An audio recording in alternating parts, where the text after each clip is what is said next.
আজ 12ই ভাদ্র জাতীয় কবি কাজী নজরুল ইসলামের ৪৯তম মৃত্যুবার্ষিকী। সকালে কবির সমাধিতে শ্রদ্ধা নিবেদনের মধ্য দিয়ে শুরু হয় দিনের কর্মসূচি। রাজনৈতিক ব্যক্তিত্ব থেকে সর্বস্তরের মানুষ জাতীয় কবির প্রতি শ্রদ্ধা জানাতে আসেন। এ সময় বিএনপির সিনিয়র যুগ্ম মহাসচিব রুহুল কবির রিজভী বলেন, উন্নত গণতন্ত্র প্রতিষ্ঠার প্রেরণা বিদ্রোহী কবি কাজী নজরুল ইসলাম। বিকেলে বাংলা একাডেমিতে সেমিনার ও সাংস্কৃতিক অনুষ্ঠানের আয়োজন রয়েছে। নজরুলের মৌল চেতনা অদ্বৈতবাদী সমন্বয়ের শীর্ষক প্রবন্ধ উপস্থাপন করবেন নজরুল গবেষক অধ্যাপক ডক্টর আনোয়ারুল হক।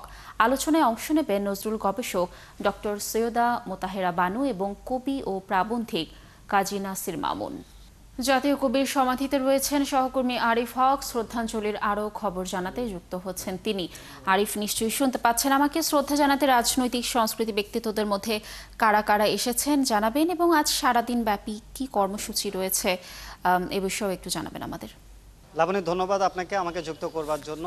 আজ জাতীয় কবির ৪৯তম মৃত্যুবার্ষিকী এবং আজকে সকাল ৭টা থেকেই ঢাকা বিশ্ববিদ্যালয়ের কেন্দ্রীয় যে মসজিদের পাশে তার যে সমাধিস্থল রয়েছে সেখানে রাজনৈতিক দল, সংস্কৃতি মন্ত্রণালয়, বিভিন্ন সাংস্কৃতিক সংগঠনগুলো সহ ঢাকা বিশ্ববিদ্যালয় সহ সবাই কিন্তু এসেছেন তাকে শ্রদ্ধা জানাতে। সকাল ৭টা থেকেই তাকে ফুলের শ্রদ্ধার মাধ্যমে ফুলের স্তবক অর্পণের মাধ্যমে তাকে শ্রদ্ধা জানানো হচ্ছে। এবং এই সময় বিএনপি নেতা রুহুল কবির রিজভী তিনি কিন্তু কবিকে স্মরণ করে বলেছেন যে গণতান্ত্রিক সমাজ প্রতিষ্ঠার পেছনে জাতীয় কবি কাজী নজরুল ইসলামের লেখা ছিল অন্যতম অনুপ্রেরণা।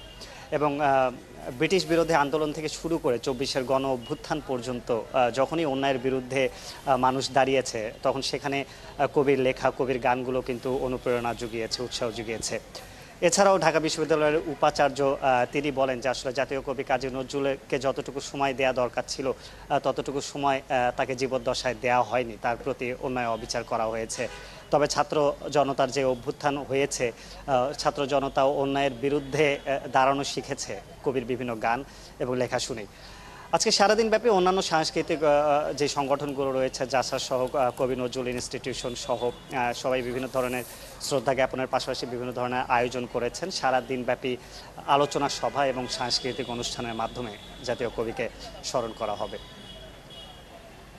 আরিফ, ধন্যবাদ আমাদের সাথে যুক্ত থাকার জন্য। নিশ্চয়ই সারাদিনের যে কর্মসূচিগুলো থাকবে আপনার মাধ্যমে তথ্যগুলো আমরা জানবো এবং দর্শকদেরকে জানানোর চেষ্টা করব। দর্শক যুক্ত ছিলেন আমাদের সহকর্মী আরিফ হক।